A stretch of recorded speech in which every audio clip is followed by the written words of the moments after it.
الحمد لله نحمده ونستعينه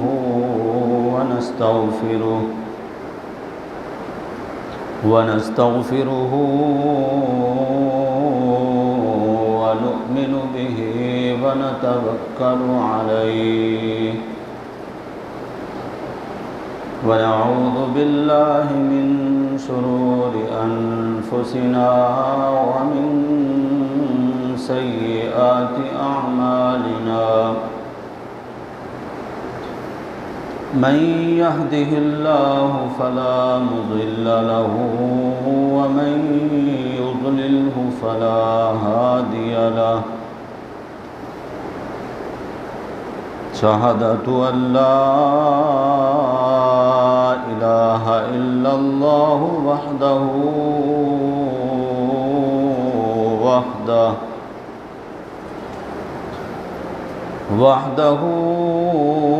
لا شريك له وأشهد أن محمدًا عبده ورسوله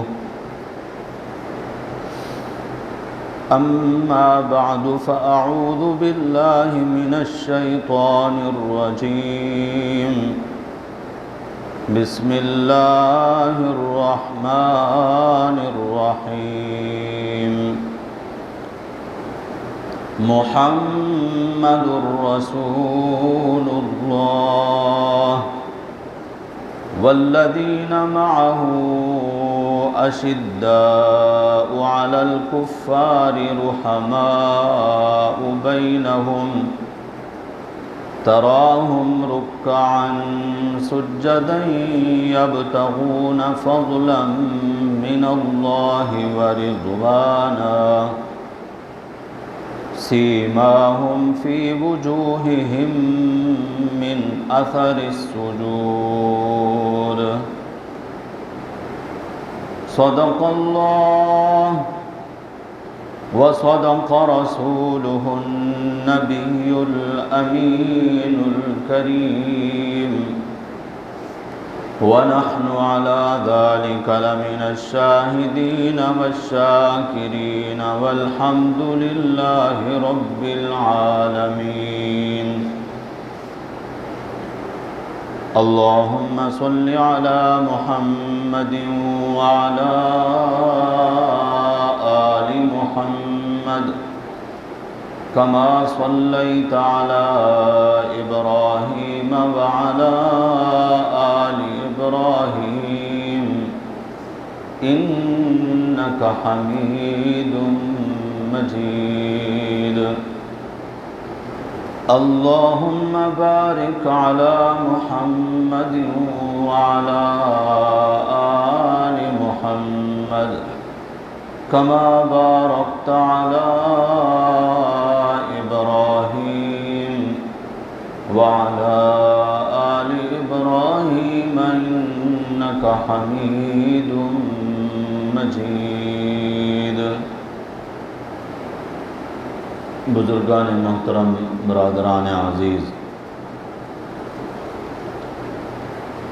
ہجری سال 1442 کا آج آخری جمعہ ہے۔ گزشتہ جمعہ خلیفہ ثالث امیر المؤمنین دوہرے داماد رسول حضرت سیدنا عثمان غنی رضی اللہ تعالی عنہ کی شان پر گفتگو ہوئی تھی۔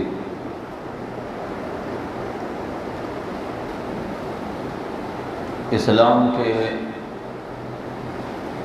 جو 12 مہینے، ان میں آخری مہینے کی ان آخری تاریخوں میں تقریباً ہر سال ہم اپنی گفتگو حضرت سیدنا عثمان رضی اللہ تعالیٰ عنہ کے متعلق کرتے ہیں، اور اسلامی سال کا پہلا مہینہ محرم الحرام کا شہادتوں کا مہینہ ہے، جس کی یکم تاریخ امیر المؤمنین حضرت سیدنا عمر فاروق رضی اللہ تعالیٰ عنہ کی شہادت ہوئی۔ اس مناسبت سے جب صحابہ کرام کا تذکرہ ہوتا ہے تو پھر اللہ کے نبی کی اس مقدس جماعت کی عظمت اور فضائل بھی بیان ہوتے ہیں۔ وجہ اس کی یہ ہے کہ حضرات صحابہ کرام رضوان اللہ تعالی علیہم اجمعین ہمارے محسن ہیں، ہم تک دین انہی لوگوں کی وجہ سے پہنچا ہے۔ لا الہ الا اللہ توحید کا یہ پیغام اور جام ہم تک صحابہ کرام کے ذریعے پہنچا ہے، اور جو اللہ کی سچی آخری کتاب قرآن مقدس آج ہم پڑھتے ہیں، یہ بھی حضرات صحابہ کرام کی کاوشوں کوششوں کا نتیجہ ہے کہ آج ہم تک قرآن پہنچا ہے اور انشاءاللہ قیامت تک دنیا میں باقی رہے گا۔ اس لیے اپنے محسنوں کا تذکرہ کرنا باضمیر لوگوں کا کام ہے، وہ اپنے محسنوں کو بھول نہیں سکتے۔ دنیا کے کسی معاملے میں کوئی احسان کرے اس کو نہیں بھولا جا سکتا، اور جو لوگ میرے آپ کے ایمان کا سبب اور ذریعہ بنے ہیں ہم ان کو کیسے بھول سکتے ہیں۔ ایک وجہ یہ بھی ہے کہ صحابہ نے ٹوٹ کر ہمارے نبی سے محبت کی ہے، اور انہوں نے اللہ کے نبی کا اس وقت ساتھ دیا ہے جب ساری کائنات آپ صلی اللہ علیہ وسلم کی دشمنی کر رہی تھی۔ صحابہ اپنی جان بھی پیش کر رہے تھے، اپنا مال بھی پیش کر رہے تھے، اپنے اوقات اور وقت بھی پیش کر رہے تھے، جنہوں نے ہر موقع پر اللہ کے نبی صلی اللہ علیہ وسلم کا ساتھ دیا ہے۔ جو بھی نبی سے محبت کرتا ہے وہ ضرور اللہ کے نبی کے صحابہ سے محبت کرے گا، اور یہ پیمانہ محبت اور پیمانہ بغض و نفرت خود اللہ کے نبی صلی اللہ علیہ وسلم نے مقرر فرمایا۔ من احبہم، جو میرے صحابہ سے محبت کرتا ہے، فبحبی احبہم، وہ میری محبت کی وجہ سے ان سے محبت کرتا ہے۔ من ابغضہم فببغضی ابغضہم، اور جو میرے صحابہ سے بغض رکھتا ہے دراصل اس بد نصیب کے دل میں محمد الرسول اللہ کا بغض ہے۔ اس بغض کا اظہار وہ میرے صحابہ کی ذات سے بغض رکھ کے کرتا ہے، براہ راست میری ذات سے بغض ہے اس کو لیکن ظاہر نہیں کر سکتا، تو پھر وہ صحابہ پہ اٹیک کرتا ہے۔ کوئی بھی شخص ایماندار نہیں کہلا سکتا جب تک کہ ساری کائنات سے بڑھ کر اللہ کے نبی صلی اللہ علیہ وسلم سے محبت نہ کرے۔ ہر جمعہ کے عربی خطبے میں آپ یہ حدیث مبارکہ سنتے ہیں، لا یؤمن احدکم حتی اکون احب الیہ من والدہ وولدہ والناس اجمعین۔ اللہ کے نبی صلی اللہ علیہ وسلم فرما رہے ہیں، لا یؤمن احدکم، کوئی ایک شخص بھی اس وقت تک مومن نہیں ہو سکتا جب تک کہ اپنے ماں باپ سے بڑھ کر، اپنی اولاد سے بڑھ کر اور ساری کائنات سے بڑھ کر مجھ سے محبت نہ کرے۔ جب اللہ کے نبی کی محبت ہوگی تو پھر اللہ کے نبی کی نسبتوں سے بھی ضرور محبت ہوگی۔ وہ نسبت ہو نبی صلی اللہ علیہ وسلم کی ازواج مطہرات کی کہ وہ نبی کی بیویاں ہیں، وہ نسبت ہو بنات رسول یعنی نبی کریم صلی اللہ علیہ وسلم کی بیٹیوں کی، وہ نسبت ہو اصحاب رسول یعنی نبی اکرم صلی اللہ علیہ وسلم کے صحبت یافتہ صحابہ کرام کی، ہر نسبت سے پھر محبت ہوگی اگر اللہ کے نبی کی محبت ہوگی۔ اور اللہ کے نبی کی محبت اگر نہیں ہے کسی بد نصیب کے دل میں، وہ تو مومن ہی نہیں۔ اور یہ تو اللہ کے نبی صلی اللہ علیہ وسلم کا فیصلہ اور فتویٰ ہے۔ اللہ کامل طریقے سے ہمارے دلوں میں اپنے نبی صلی اللہ علیہ وسلم کی محبت اور آپ صلی اللہ علیہ وسلم کی تمام نسبتوں کی محبت اللہ ہمارے دلوں میں پیدا فرمائے۔ حضرت عثمان رضی اللہ تعالیٰ عنہ کا تذکرہ ہو رہا تھا۔ یہ وہ خوش نصیب صحابی ہیں، اچھی خاصی گفتگو ہوئی تھی پچھلے جمعہ۔ زندگی میں کئی مواقع ایسے آئے جب اللہ کے نبی صلی اللہ علیہ وسلم نے ان کو جنتی ہونے کی بشارت سنا۔ کبھی عثمان نے مسجد نبی شریف کے لیے اللہ کے نبی کے حکم پر کہ مسجد کی جگہ تنگ پڑ گئی ہے کوئی خوش نصیب جو برابر والا پلاٹ خرید کر کے مسجد میں شامل کر دے؟ حضرت عثمان لبیک کہتے ہوئے انہوں نے وہ جگہ خریدی اور مسجد نبی شریف کا حصہ بنا دی۔ اللہ کے نبی ان کو جنت کی بشارتیں سنا رہے ہیں۔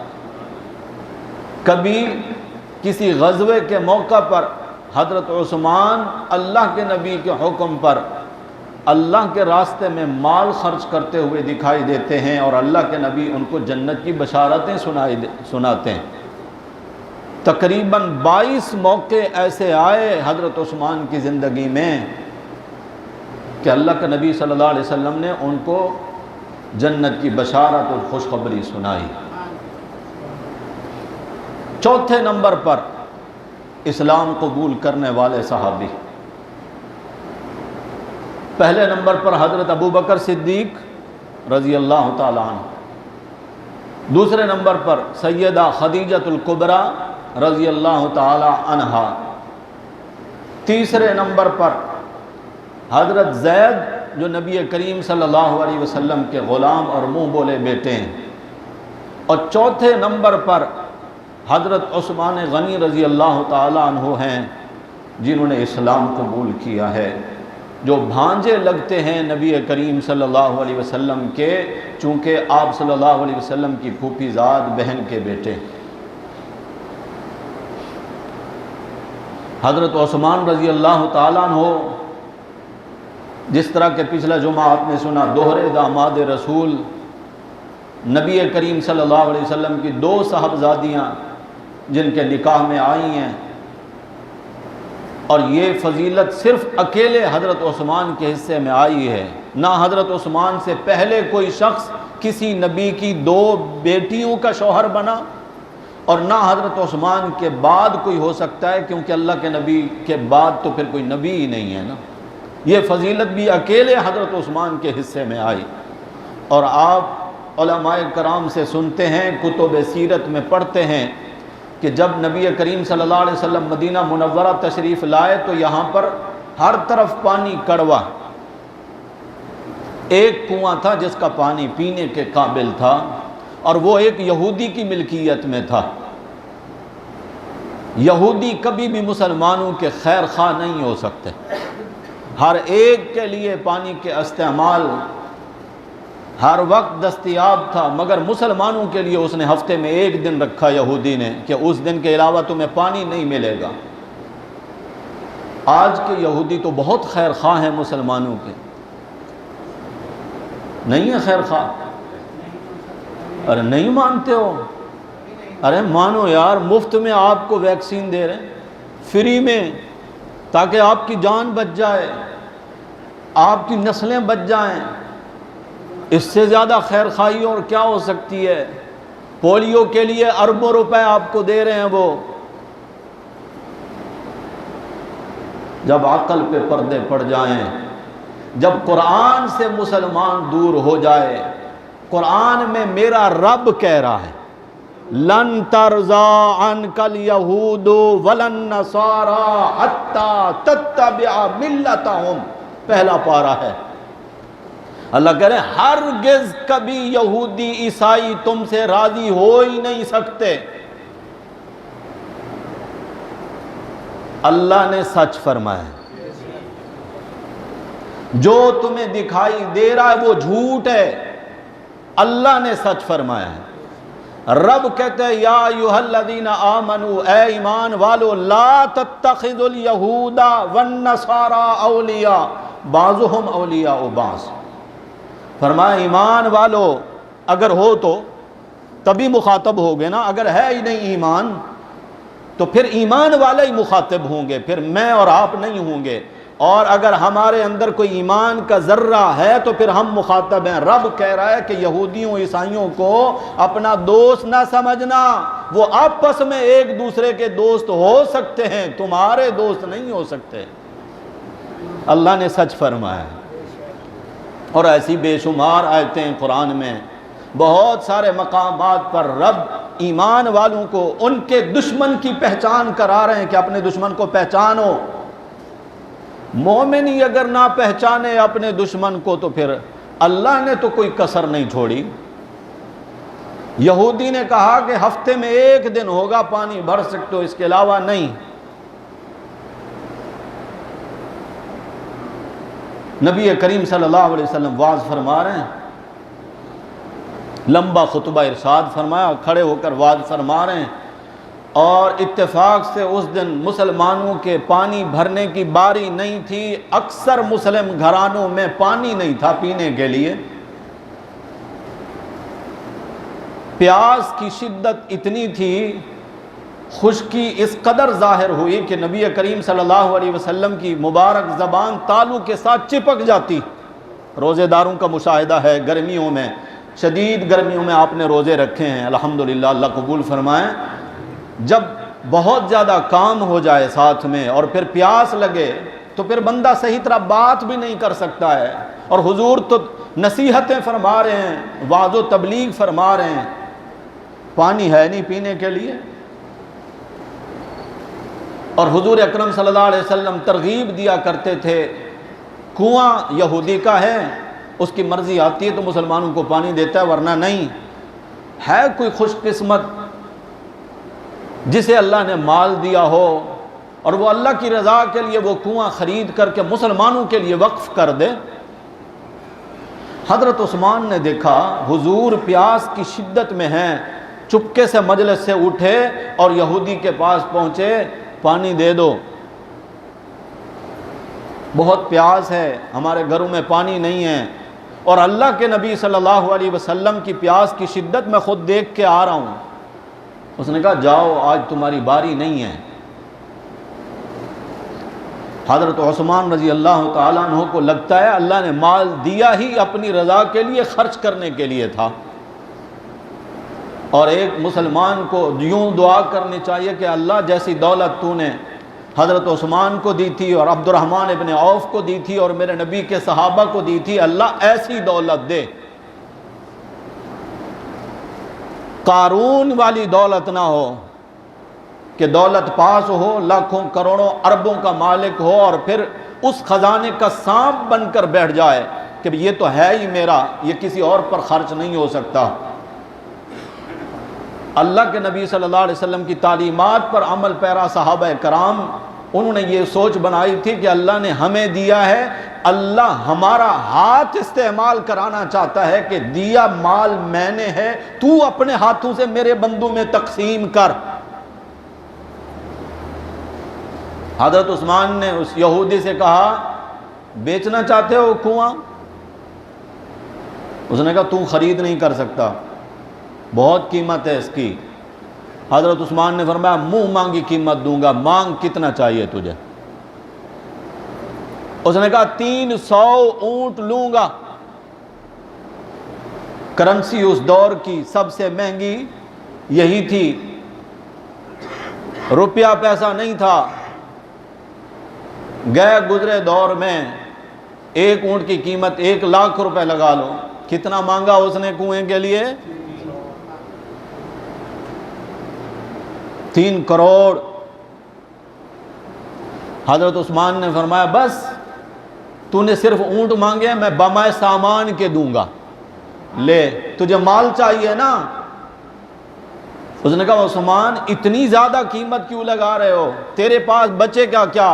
فرمایا بچے گا وہی جو رب کے نام پہ خرچ ہو جائے، جو میرے پاس ہے وہ پتہ نہیں بچے یا نہ بچے، جو اللہ کے پاس پہنچ گیا وہ بچے گا۔ سورہ مزمل کی آخری 2-3 آیتیں ہیں، اکثر مسلمان سورہ مزمل کو یاد بھی کرتے ہیں، تلاوت بھی کرتے ہیں، لیکن افسوس یہ ہے کہ ہم اپنے دنیا کے مقاصد کے لیے قرآن کو پڑھتے ہیں۔ کسی نے کہہ دیا کہ فلاں کام کے لیے سورہ مزمل اتنی مرتبہ پڑھنی ہے تو بس وہ پڑھیں گے، ثواب کے لیے کبھی پڑھیں، سمجھ کے کبھی پڑھیں۔ ما تقدموا لانفسکم من خیر، اللہ کہہ رہے ہیں کوئی بھی ذی روح جاندار انسان مومن جو کچھ آگے بھیج رہا ہے، ما تقدموا لانفسکم من خیر، نیکیوں کی صورت میں، تجدوہ عند اللہ، جب اللہ کے ہاں پہنچے گا تو اسے موجود پائے گا۔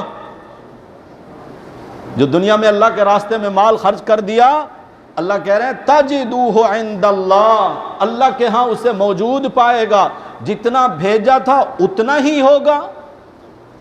اللہ فرما رہے ہیں ہوا خیرن، اور جو وہاں موجود پائے گا وہ تیری مال و دولت، دنیا، نیکیاں جو تو نے دنیا سے بھیجی تھی اس سے بہت بہتر وہاں موجود پائے گا۔ ہوا خیرن وَأَعْظَمَ أَجْرًا، اور اللہ بہت زیادہ اس کا اجر تمہیں عطا فرمائیں گے۔ حضرت عثمان فرما رہے ہیں، یہودی کہتا ہے اتنی زیادہ قیمت دے رہے ہو، اتنی قیمت تو نہیں ہے۔ فرمایا تیری نظر اونٹوں پر تھی نا، میری نظر نبی کے ہونٹوں پر تھی، اور میرے نبی صلی اللہ علیہ وسلم کے مبارک ہونٹوں کی پیاس کو ختم کر دینا عثمان کے لیے اس سے زیادہ سستا سودا ہی کوئی نہیں ہے۔ بس اسی اثنا میں حضرت عثمان رضی اللہ تعالیٰ نے پانی کا پیالہ وہاں سے بھر، اگر آپ میں سے کسی نے بئر عثمان دیکھا ہے، ہم نے الحمدللہ دیکھا ہے مدینہ منورہ میں، اور اس کا پانی بھی استعمال کیا ہے۔ آج بھی وہ کنواں اور اس کے ارد گرد وہ باغ، وہاں پر اب بلدیہ کا دفتر ہے تو عام آدمیوں کی رسائی نہیں ہے۔ جب پہلی مرتبہ ہم 2003 میں گئے تھے تب وہاں کے کسی جاننے والے کے ذریعے وہاں تک پہنچے تھے۔ حضرت عثمان رضی اللہ تعالیٰ عنہ، اتنا وقفہ ہے وہاں کنویں سے مسجد نبی شریف تک، نبی کریم صلی اللہ علیہ وسلم ابھی تک واعظ فرما رہے ہیں کہ عثمان پانی کا پیالہ لے کر میرے نبی کی خدمت میں حاضر ہو گئے۔ نبی کریم صلی اللہ علیہ وسلم کو پیاس تو تھی ہی، پانی دیکھا تو ہاتھ بڑھائے، حضرت عثمان کی چیخ نکل گئی، یا رسول اللہ میری محنت کو پورا تو ہونے دیجئے، میں عثمان کے دل کی چاہت اور حسرت یہ ہے کہ آج ہاتھ میرے ہوں، ہونٹ آپ کے ہوں، میں اپنے ہاتھوں سے آپ کو پلاؤں۔ نبی کریم صلی اللہ علیہ وسلم نے جب پانی پیا ہوگا، ذرا تصور کریں، ایک عام پیاسے بندے کو آپ پانی پلاتے ہیں، کیا ملتا ہے آپ کو؟ وہ دعائیں دیتا ہے جو آپ اس کا تصور نہیں کر سکتے۔ اللہ کے رسول صلی اللہ علیہ وسلم حضرت عثمان نے جب پانی پلایا تو نبی کریم صلی اللہ علیہ وسلم جب سیراب ہو گئے، فرمایا ما ضر عثمان ما عمل بعد اليوم، عثمان آج کے دن کے بعد اگر تو کوئی نیکی نہ بھی کرے تو تیرے لیے کوئی نقصان نہیں، تو نے اتنی بڑی نیکی کی ہے کہ اب تجھے مزید نیکیوں کی ضرورت ہی نہیں ہے۔ ما ضر عثمان ما عمل بعد اليوم، حضرت عثمان نے عرض کیا یا رسول اللہ میرے لیے برکت کی دعا فرما دیں، میں نے وہ کنواں خرید کر کے مسلمانوں کے لیے وقف کر دیا۔ لیکن ہم یہودیوں کو بھی پانی بھرنے سے منع نہیں کریں گے، یہودیوں کو بھی پانی بھرنے سے منع نہیں کریں گے۔ ملکیت اب میری نہیں رہی، اب وہ مسلمانوں کی وقف املاک ہیں، جو مسلمان جب چاہے جتنا چاہے اس کا پانی استعمال کر سکتا ہے۔ نبی کریم صلی اللہ علیہ وسلم فرماتے ہیں عثمان میری طرف سے بھی ایک بات سن لے، تل کا بھی تل کا، ایک وقت آئے گا انتظرکم علی الحوض، میدان محشر ہوگا، سورج سوا نیزے کے برابر ہوگا، انسانوں کے جسم پر لباس نہیں ہوگا، پاؤں میں جوتے نہیں ہوں گے، زمین تانبے کی ہو جائے گی، سایہ اللہ کے عرش کے علاوہ کوئی نہیں ہوگا، اور پورے میدان محشر میں میرے حوض کوثر کے علاوہ پانی بھی نہیں ہوگا۔ فرمایا مالکانہ حقوق میرے پاس ہوں گے حوض کوثر کے، میں وہاں موجود ہوں گا، میری امت کے ایمان والے لوگ سیراب ہونے کے لیے پانی کی تلاش میں میرے حوض کے پاس آئیں گے، وہ حوض اللہ جنت سے لے آئیں گے یہاں پر میدان محشر میں۔ نبی کریم صلی اللہ علیہ وسلم فرماتے ہیں عثمان جب تو آگے بڑھے گا نا حوض سے جام لینے کے لیے، تل کا بے تل کا، عثمان اس وقت میں تیری یہ باری اتار دوں گا۔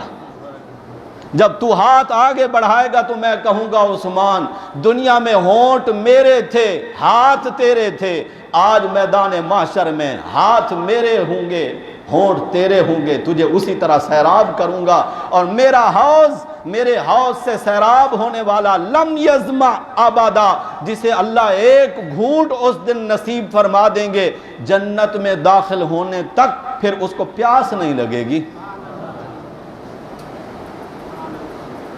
معمولی فضیلتیں حضرت عثمان رضی اللہ تعالیٰ عنہ کی۔ آج جاتے ہو مسجد نبوی شریف میں نمازیں ادا کرتے ہو، اس کی توسیع، اس میں زمین خرید کر شامل کرنے والے عثمان، مدینے کے صحابہ کو پانی پلانے والے عثمان۔ نبی کریم صلی اللہ علیہ وسلم غزوہ تبوک کے موقع پر اعلان فرماتے ہیں انفقوا فی سبیل اللہ، ایمان والو اللہ کے راستے میں مال خرچ کرو، لمبا لشکر ہے، 30,000 کا لشکر ہے، وقت کی سپر پاور کے ساتھ لڑائی ہے، زاد راہ نہیں ہے، مجاہدین کے لیے سواریاں نہیں ہیں، اسلحہ نہیں ہے، غذا نہیں ہے، صاحب حیثیت لوگوں اللہ کے راستے میں مال خرچ کرو۔ حضرت عثمان کھڑے ہوئے، یا رسول اللہ 100 اونٹ بمائے سامان اور اسلحہ کے، یعنی 100 مجاہدین کا جو سامان ہے اور سواری ہے وہ میرے ذمہ۔ حضور برکت کی دعا فرماتے ہیں، پھر حضور اور ترغیب دیتے ہیں، حضرت عثمان پھر کھڑے ہو جاتے ہیں، یا رسول اللہ 100 اونٹ مزید میری طرف سے 100 مجاہدین کے لیے۔ حضور فرماتے ہیں اللہ برکت دے عثمان۔ حضور پھر ترغیب دیتے ہیں، حضرت عثمان پھر کھڑے ہو جاتے ہیں، یا رسول اللہ 100 اونٹ مزید میری طرف سے۔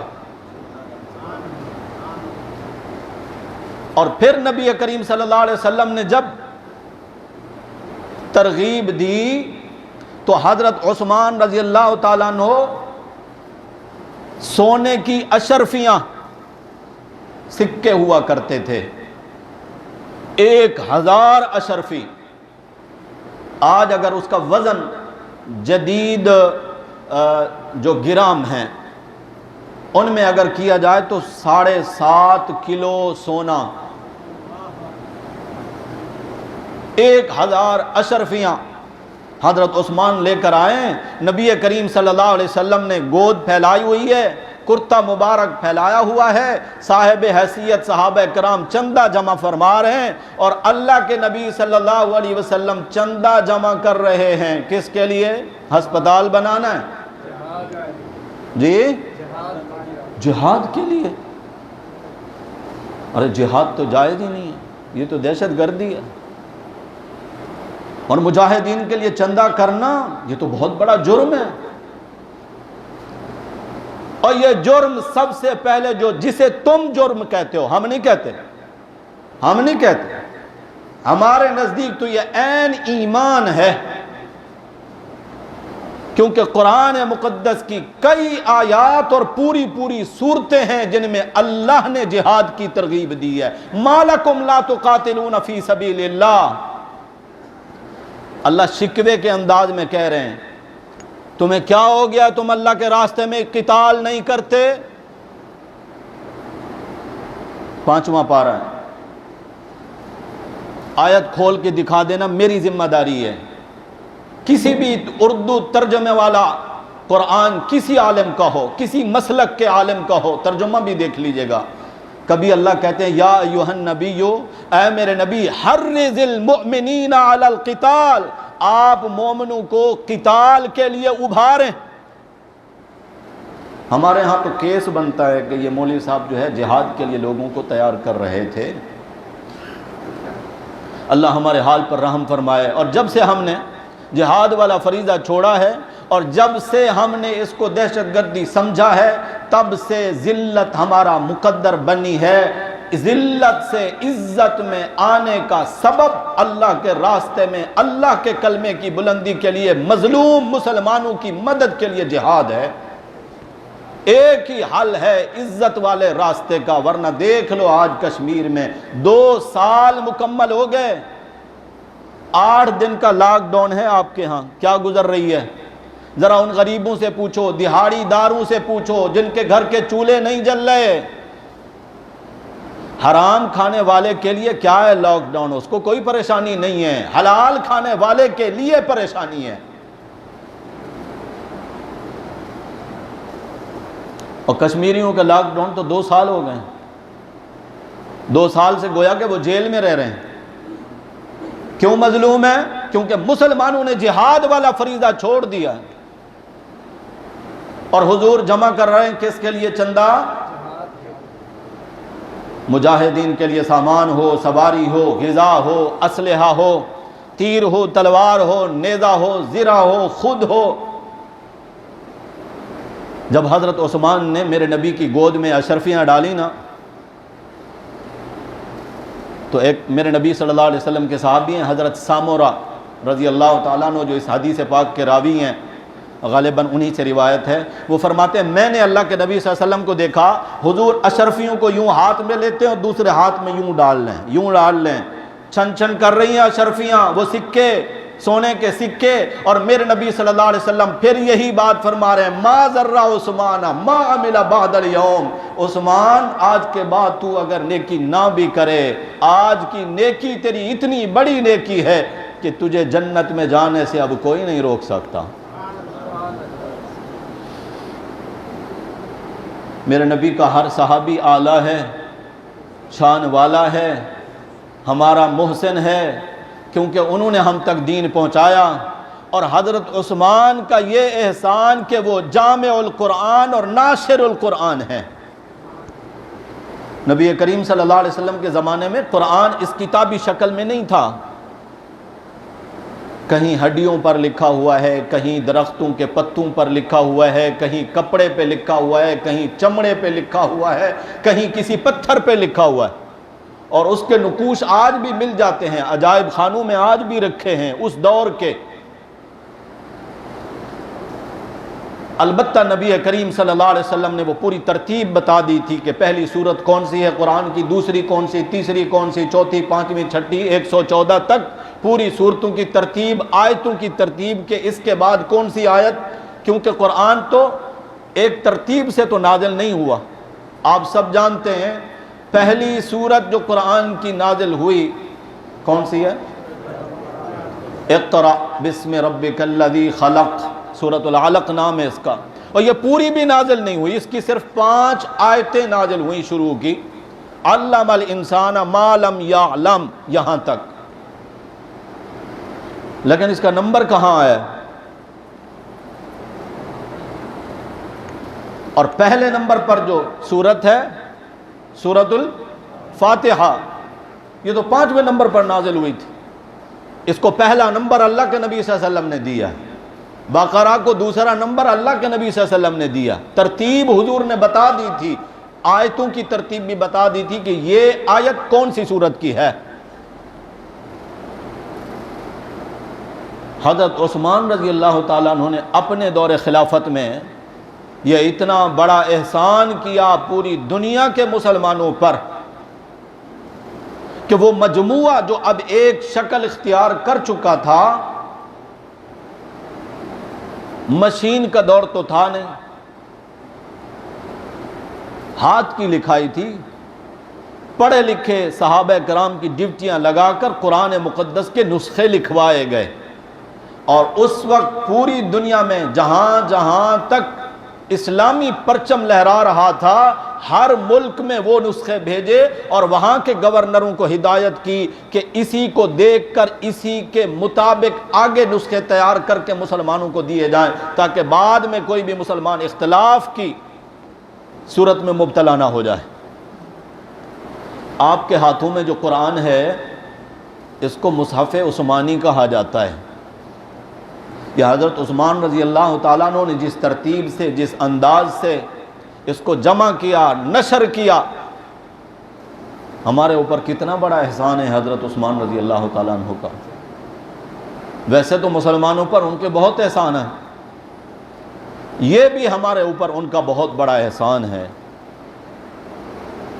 حضرت عثمان غنی رضی اللہ تعالیٰ عنہ کے فضائل اور مناقب اتنے زیادہ ہیں کہ ان کی زندگی کا کوئی ایک پہلو اگر شروع کیا جائے تو دل چاہتا ہے کہ وہ دوسرا پہلو بھی ہو، تیسرا بھی ہو، چوتھا بھی ہو، مگر جس انسان کی خوبیاں ہی بے شمار ہوں تو کون سی خوبی کو آپ اجاگر کریں گے؟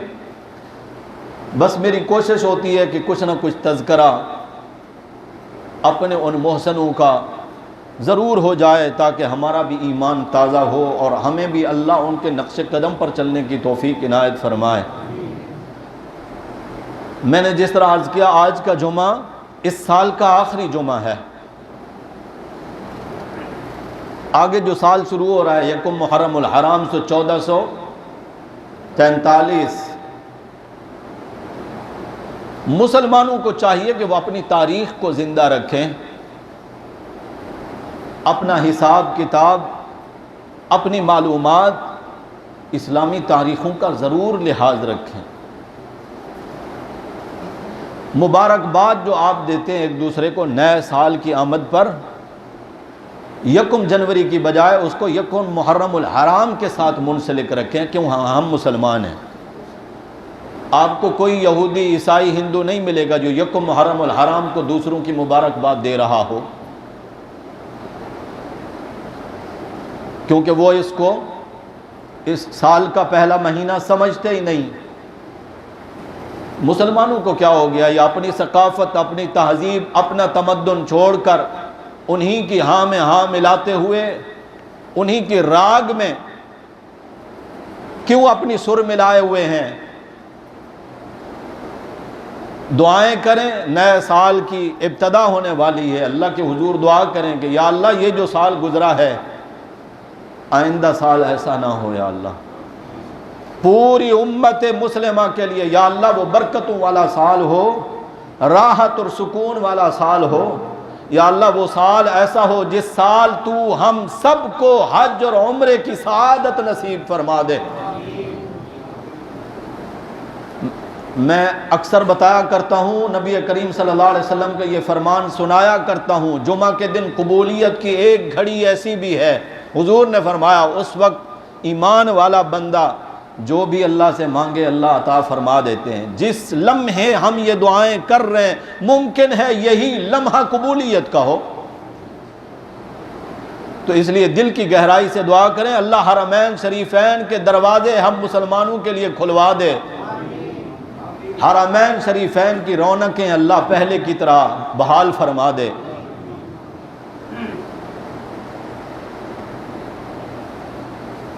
دل سے آہیں نکلتی ہیں، اجڑا ہوا کعبہ دیکھ کے نظریں نہیں ملائی جا سکتی۔ سوشل میڈیا کا دور ہے، براہ راست نشر ہو رہے تھے، 5 وقت کی نمازیں دکھائی جا رہی ہوتی ہیں، یقین کریں دل نہیں چاہتا۔ پہلے دیکھا کرتے تھے تو آنکھیں ٹھنڈی ہو جاتی تھیں، اگرچہ موبائل کی سکرین پر دیکھتے تھے کعبہ اور روضہ رسول کو اور مسجد نبوی شریف کو، اب تو دل دکھتا ہے دیکھ کر۔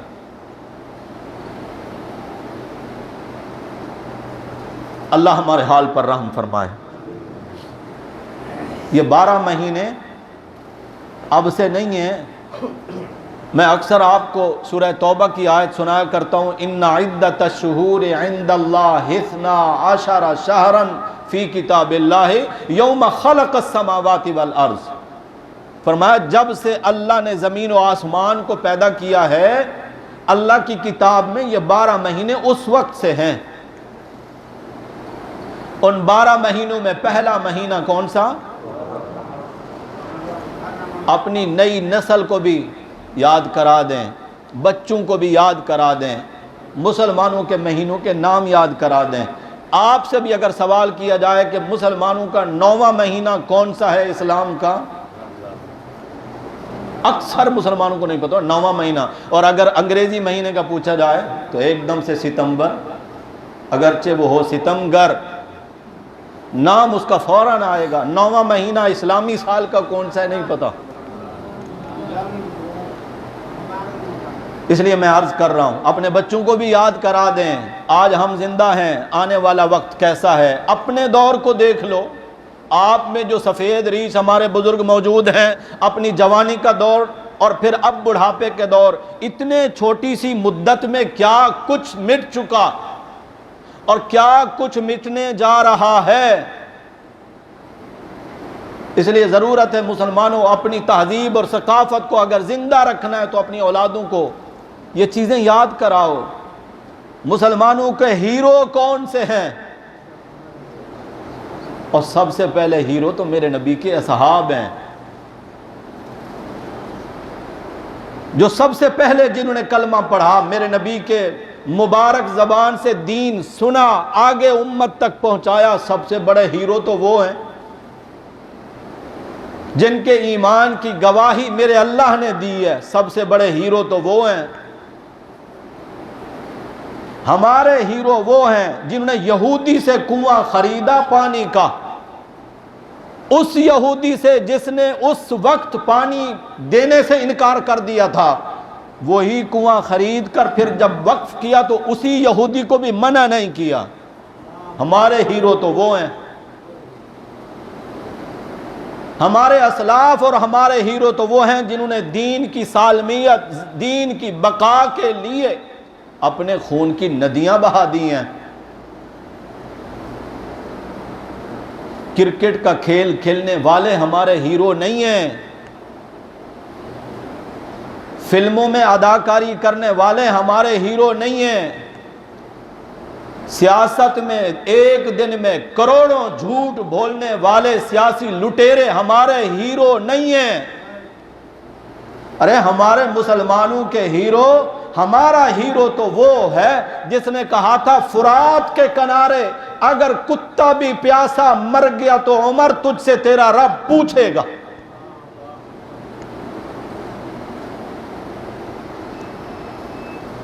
انشاءاللہ زندگی باقی تو سیدنا عمر فاروق رضی اللہ تعالیٰ عنہ کی شہادت، چونکہ یکم محرم الحرام کو ہی آئندہ جمعہ آپ کی سیرت، آپ کی عظمت اور آپ کی شان کا بیان ہوگا۔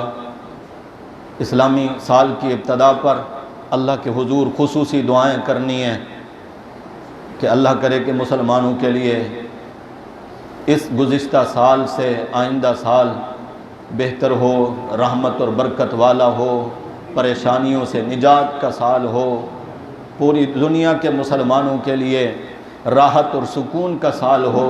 پوری دنیا میں جہاں کہیں مسلمان مظلوم ہیں، اللہ ان مظلومین کی بھی مدد فرمائے سال میں، اور ان کی فتح کا سال ہو۔